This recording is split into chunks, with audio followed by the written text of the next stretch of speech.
Bogus जन्मदाखला प्रकरणी किरीट सोमय्या यांनी नांदेडमध्ये स्थानिक नेत्यांचा समावेश असल्याचा किरीट सोमय्या यांचा आरोप आहे। अर्धापूर तालुक्यात ग्रामीण रुग्णालय आणि पोलीस ठाण्याला त्यांनी भेट दिली। अर्धापूर रुग्णालयातून सुमारे 82 बनावट जन्मदाखले समोर आलेले आहेत। 10 दिवसात मोठी माहिती समोर येणार असा दावा सोमय्या यांनी केला।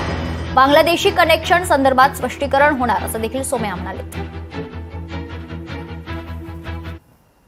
पोलिसांनी हा विषय खूप गांभीर्याने घेतला आहे। DYSP यांना तपासाचे मुख्य जबाबदारी दिली आहे आणि मला विश्वास आहे की पुढच्या 10 दिवसात या गुन्ह्यात कोण कोण कसे कसे इन्व्हॉल्व आहे, एक इथला पॉलिटिकल लीडर पण इन्व्हॉल्व आहे अशी माझी माहिती आहे। म्हणजे इथे न राहणारे किंवा ज्यांच्याकडे काही कागदपत्र नाही त्यांना बनवाबनवी करून काही सरकारी अधिकारी पण यात पैसेचा लालचने भारतीय नागरिकत्व देण्याचं पाप केलंय, त्यांना आम्ही सोडणार नाही। लोकशाही मराठी ऐका, पहा, जागरूक रहा।